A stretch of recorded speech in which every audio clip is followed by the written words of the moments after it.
Hey everyone, welcome back to my channel. তো আজকে দেখো আমি ছাদে উঠেছিলাম, তো আকাশে এত সুন্দর রোদ্দুর বেরিয়েছিল যে তোমাদের না দেখিয়ে আর পারলাম না। এত সুন্দর পুরো কাঁচের মতো রোদ্দুর, আর এই রোদ্দুরটাকে তাই তোমাদের দেখানোর জন্য আমি ভিডিওটা বানালাম। আর চারিদিকে দেখো কি সুন্দর সব কচি পাতা বেরিয়েছে, আর এই পাতাগুলো সব পাকা পাতাগুলো সব কিন্তু ঝরে গেছে। তো এখন দেখতে পাচ্ছ চারিদিকে আলোটা এতই সুন্দর, পুরো সোনালি কালারের রোদ্দুরটা বেরিয়েছে। আর যেহেতু আমাদের বাড়িটা প্রপারলি গ্রামের মধ্যে, তাই সকাল না হতে হতে না চারিদিকে পাখির আওয়াজ, কোকিলের ডাক সব কিন্তু তোমরা শুনতে পাবে।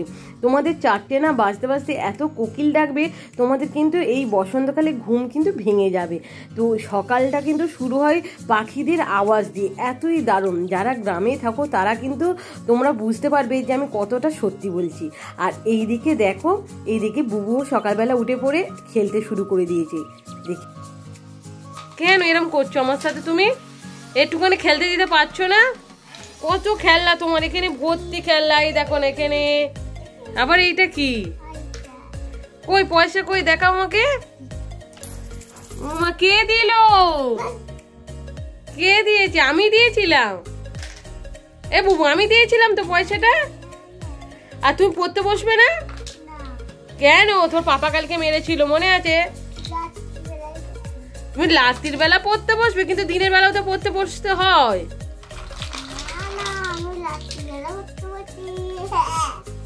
রাত্রিবেলা পড়তে বসে এরকম।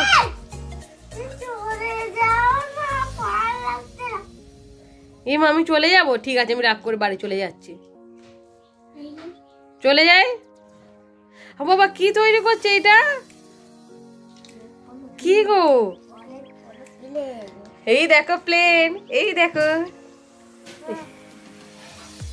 তো বুবুকে আমার রাগাতে বেশ কিন্তু ভালোই লাগে। ও সকালবেলা উঠলে কিন্তু কারোর সঙ্গে কথা বলে না, একটু খেলে আবার পড়তে বসে। তো এবার চলো তোমাদের দেখাচ্ছি নারকেল গাছের পাতা দিয়ে কিভাবে ঝাঁটা তৈরি হয়, সেইটাই তোমাদের আজকে দেখাবো।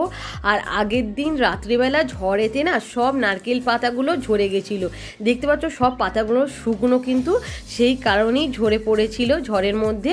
আর এখানে মামা দাদু দেখো পুরোপুরি কিন্তু এই পাতাগুলোকে ভালো করে পাতাগুলো, আর এই যে একে গামলা বলে, এই যে মানে ডান্ডিটা থাকে তাকে গামলা বলে, তো এই দুটো আলাদা আলাদা করে নিচ্ছে। আর এই যে গামলাগুলো থাকে ওইগুলো রোদ্রের মধ্যে শুকিয়ে দিয়ে পুড়িয়ে দেওয়া হবে। আর এই যে পাতাগুলো, এই পাতাগুলো দিয়ে কিন্তু ঝাঁটা তৈরি হবে। আমি কিন্তু তোমাদের দেখাবো এই ঝাঁটাটা কিভাবে তৈরি হয়। তো এখানে দেখো বাজার থেকে ভাই চলে এসেছিলো, তো এখানে মাছ আর হচ্ছে চিংড়ি মাছ নিয়ে চলে এসেছে। তো আজকের মেনুতে কিন্তু এই মাছ আর চিংড়ি মাছটাই থাকবে।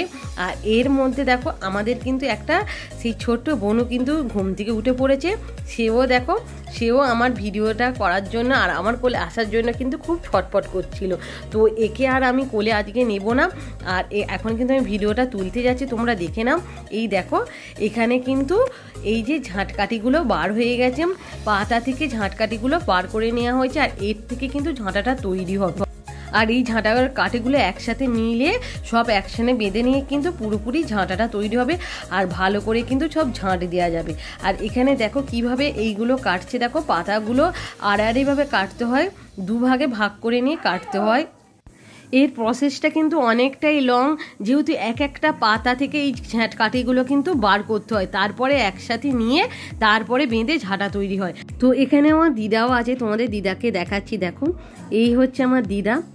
এই যে দিদাও এখানে ঝাঁটাটা তৈরি করতে বসেছে, আর সবাইকে শেখাচ্ছে কীভাবে ঝাঁটাটা তৈরি করতে হয়, কীভাবে কাঠিটা বের করতে হয়, আস্তে আস্তে শেখাচ্ছে। বয়স হয়েছে বাট কাজের কিন্তু অনেক পটু আমার দিদা। আর এখানে দেখো এই যে এরকমভাবে কাটতে হয় আড়াআড়িভাবে, তারপর বঁটিতে আলাদা করে নিতে হয়।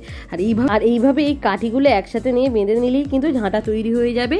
আর আমাদের কিন্তু এই যে বড় উঠানটা দেখছো, এই ঝাঁটা দিয়ে কিন্তু ঝাঁ দিতে হয়, সেখানে কিন্তু কোনো ঝাড়ু লাগে না আর কাজও আসবে না। এই যে কাঠিগুলো এত শক্ত, সব কিন্তু পাতা সব কিছু কাগজ ধুলো সব কিন্তু আলাদা করে দেয়। আর এখানে দেখো আমার দিদা একাই কত তৈরি করে নিয়েছে। দেখো এইগুলো এইভাবে একসাথে করে নিয়ে বেঁধে নিলেই হয়ে যাবে। এবার চলো তোমাদের একটা ভালো জিনিস দেখায়, কিভাবে হামল দিস্তিতে ধান থেকে চাল বের করানো হয় আর কিভাবে কি করা হয় সব তোমাদের দেখাবো। তোমরা দেখবে চলো কিভাবে কুলোতে নিয়ে ভালো করে পাচুড়ে নিয়ে ধান চাল আলাদা করা হয়। তো এখানে দেখো এই যে গোটা গোটা ধান আছে, আর এই ধানগুলো এই যে হামল দিস্তি আছে এর মধ্যে দিয়ে কিন্তু মারতে হবে, খুব মারতে হবে, মেরে মেরে কিন্তু ধানের খোসাটা ছেড়ে যাবে আর চালটা কিন্তু বেরিয়ে আসবে, তবেই কিন্তু চালটা পাওয়া যাবে। আর এই চাল দিয়ে কিন্তু তুমি পিঠে বলো ভাত বলো সব কিছু করতে পারবে। দেখতে পাচ্ছ তো কতটা কষ্টের জিনিস এইটা, কত দেখো এখানে কতটা কষ্ট করছে, কতটা শক্তি প্রয়োগ করেই তবেই কিন্তু ধান থেকে চালটা আলাদা করা যাচ্ছে খোসাটা ছাড়িয়ে। আর এইটাই কিন্তু লাস্ট কাজ না, এরপরে কিন্তু আরও ধাপ আছে, তবেই কিন্তু চালটা প্রপারলি পাওয়া যাবে। তোমাদের দেখাচ্ছি, দেখো এইটা যে হয়েছে এটা অর্ধেক হয়েছে, এর মধ্যে কিন্তু অনেক ধান আছে। এই দেখো ধানটাকে হচ্ছে ফার্স্ট এখানে কুলোতে পাচিয়ে নিতে হয়, ধান থেকে যত নোংরা আছে সেটা কিন্তু নিচে পড়ে যাবে, তারপর যে পরিষ্কার ধানটা হবে সেইটাকেই কিন্তু এই হামাল দিস্তির মধ্যে দেওয়া হবে। তোমাদের দেখতে পাবে প্রত্যেকটা গ্রামের পরিবারে এই কুলোটা কিন্তু থাকবে মাস্ট, এই কুলো না হলে গ্রামের যে ঘর পূর্ণ হয় না, এই কুলোটা কিন্তু রাখতেই হবে। এখানে দেখো পরিষ্কার ধানটা নিয়েছে, পরিষ্কার ধানটা নিয়ে এই হামাল দিস্তির মধ্যে দিয়ে তারপরে কিন্তু আবার এইটা পিটে তারপরে কিন্তু ধান থেকে চালটা আলাদা হবে। আবার এইটা হয়ে গেলে আবার এর মধ্যে দেওয়া হবে চালটা দিয়ে চাল ধান আবার আলাদা করা হবে, আবার যেই ধানগুলো থাকবে এক্সট্রা সেইগুলো আবার এর মধ্যে দেওয়া হবে। অনেকটাই লং প্রসেস, তবেই কিন্তু ধান থেকে চালটা আলাদা হবে। আর আমাদের সবাই গ্রামের মানে যারা মেয়েরা বউয়েরা তারা কিন্তু প্রচুর খাটে, তারা মানে এতটাই পরিমাণে পরিশ্রম করে তোমরা না দেখলে বুঝতে পারবে না। দেখো এই যে এখানে দেখো যে ধানের যে খোসাগুলো সেইগুলো কিন্তু উড়ে যাচ্ছে, আর এই খোসাগুলোর একটা নাম আছে, এই খোসাগুলোর নাম যে তুষ বলা হয় ওইগুলো কিন্তু আলাদা করা হচ্ছে। আর ধানটা দেখো নিচে আছে আর যে চালটা সেটা উপরে আছে, আর তার উপরে আছে খোসাগুলো। তা এখানে অনেকটা লং প্রসেসে সব কিছু হয়। আর এই ধানটা এই চালটা যে পাবে এই চালটা দিয়ে কিন্তু পিঠে হবে বা ভাত হবে। তো তোমরা দেখলে, এবার চলো তোমাদের দেখাচ্ছি আগের দিন যে আমাদের পূজা হয়েছিল সেই পূজার চাল ছিল, সেই চাল দিয়ে এখানে ভাত হয়েছে। এখানে যেরকম ফিস্ট হয় সেরকমই ফিস্টের মতন এখানে চাল, শিম, এখানে টমেটো, আলু সব কিছু একসাথে দিয়ে একটা ফিস্ট ভাত তৈরি হয়েছে।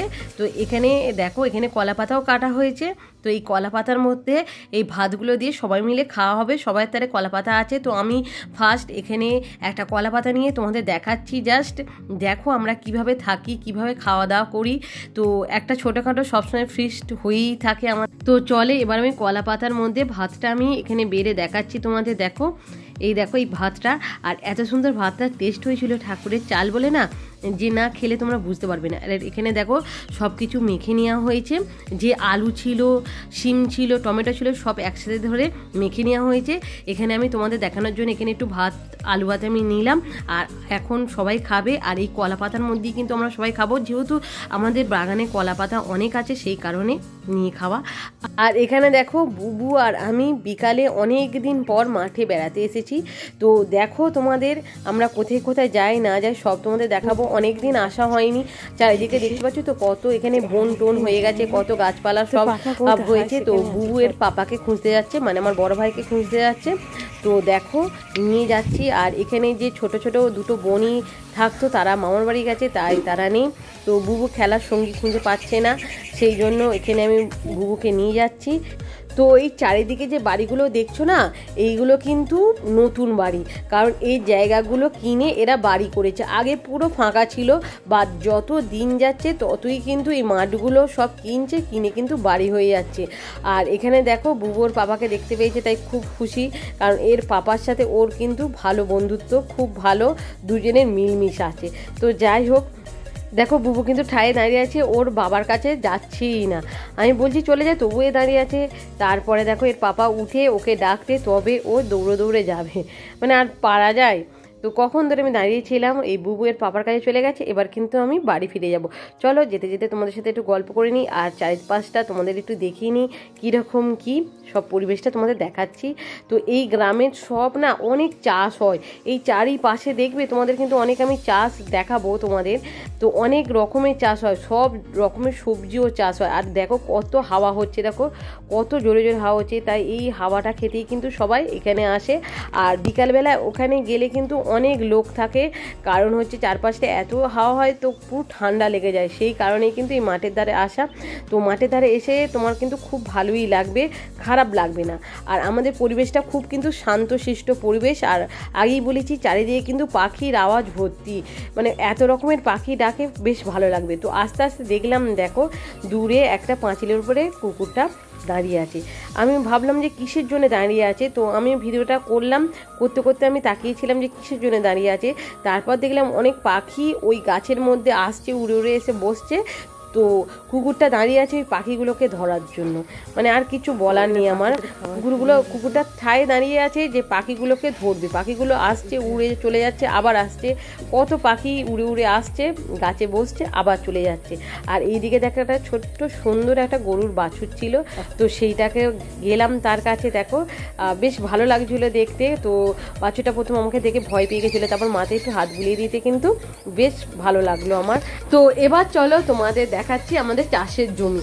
তো এখানে কিন্তু আগে দেখতে পাচ্ছ এখানে যে মুগ কড়াই চাষ হয়েছে, তো আগে ছিল এখানে খেসারির কড়াই, এই সবটা হয়নি, তখন অর্ধেকটা চাষ হয়েছিল, এবার কিন্তু মুগ কড়াই চাষ হয়েছে।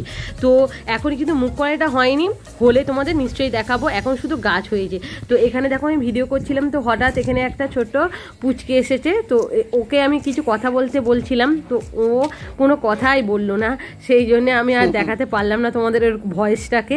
তো এবার দেখো, এবার তোমাদের দেখাচ্ছি যে কি সুন্দর আমাদের যে চারিপাশে যে এত আম গাছ আছে, তো আম গাছে কি সুন্দর বউল এসেছে, আর ছোট ছোট কিন্তু আমও হয়েছে। তো এই দেখো এই যে আম গাছ, এই আম গাছে কিন্তু অনেকটাই আম এসেছে। আর এখানে এতটাই ঝড় হয় আর এতটাই যে হাওয়া হয়, এই আম গাছের কিন্তু আম অর্ধেক ঝরে যাবে আর অর্ধেকটা থাকবে। আর এতটাই হনুমানে দাপাদাপি করে, তো এই আম রাখবেই না, সব কিন্তু হনুমানে খেয়ে নেবে। তো যাই হোক, পরিবেশটা তোমাদের দেখো কীরকম লাগে, চারিদিকে সবুজ, মনটা কিন্তু খুব ভালো লাগবে তোমাদের আমাদের এখানে এলে। এবার দেখো এখানে চাষ করেছে, দেখো এখানে দেখো নোটে গাছ আছে, আর দূরে দেখো বেগুন গাছ আছে, লঙ্কা গাছ আছে, এখানে কিন্তু একটা সাদা বেগুনও হয়েছে। আর এই চারপাশে যে চাষগুলো হয়েছে তার জন্য দেখো এখানে কিন্তু বেড়া দিয়ে দিয়েছে, যাতে নাকি অন্য কেউ এইগুলো তুলে না নিয়ে যায়, সেই কারণে কিন্তু বেড়াটা দিয়ে দেওয়া। আর এখানে কিন্তু অনেকটাই নোটে শাক হয়েছে, আর অনেকটা পরিমাণে সেই দূরেও কিন্তু অনেকটা গাছ আছে। তো আমাদের এখানে যেখানেই দেখবে সেখানে কিন্তু গাছ থাকবে। আর এখানে দেখো আমি কিন্তু বাড়ি চলে গেছিলাম, আবার দিদা বললো যে চ একটু ঘুরে আসি, সেই কারণে আমি আর দিদা আবার চলে এলাম ঘুরতে। তো দিদার একটু পা হাত একটু ছাড়াই আর কি, একটু হাঁটাহাঁটি করে নেয় বিকালবেলাটা, সেই কারণে দিদা আর আমি আবার মাঠের ধারে চলে এলাম। আবার তোমাদের দেখাচ্ছি, দেখো আমাদের সেই সবুজ মুগ কড়াই চাষ, তো অনেকটা বিঘের পর বিঘে জমি এরম এখন মুগ কড়াই থাকবে, তো মুগ কড়াই চাষ হবে। তো বেশ ভালো লাগবে তোমার দেখে বিকালবেলাটা যে কত সুন্দর। আর এখানে পরিবেশের হাওয়াটা কিন্তু খুবই দারুণ, এত সুন্দর হাওয়া যে তোমার মনটা পুরো ভরে যাবে। তো গ্রামে যারা থাকো তারা তোমরা সবাই বুঝবে যে গ্রামের পরিবেশটা কত সুন্দর। সেই দূরে দেখো একজন গরুর ঘাস কেটে নিয়ে আসছে, চারিদিকে কেউ না কেউ কোনো কিছু কাজ করেই যাচ্ছে, কেউ একা বসে থাকে না, সবাই কাজ করেই যায়। আর এবার আমি আর আমার দিদা বাড়ি ফিরছি, তো একটু সন্ধে সন্ধে মতন হয়ে যাচ্ছে, সেই কারণে আমি আর আমার দিদা বাড়ি ফিরে আসছি, আর এখন থাকবো না। তো এবার দেখো এবার হচ্ছে রাত্রিবেলা, এখানে আমাদের ছোট বনিটাকে নিয়ে আমি বসেছি। তো বনিটা আমার এই ক্যামেরার দিকে একটাই দেখেই যাচ্ছে, ও কোনো কিছু কথাই বলছে না, চুপচাপ করে আছে, ভাবছি যে কি করছি আমি ওর সাথে। তো এবার আমি এখানেই ভিডিওটা আমি রাখছি। ভিডিওটা ভালো লাগলে অবশ্যই আমাকে লাইক শেয়ার কমেন্ট করতে ভুলবে না, আর পাশের বেল আইকনটাকে অবশ্যই কিন্তু প্রেস করবে, যাতে নতুন কোনো ভিডিও দিলে তোমাদের কাছে নোটিফিকেশান সাথে সাথে চলে যায়। তো আজকের মতন টাটা, তোমরা সব খুব ভালো থাকবে।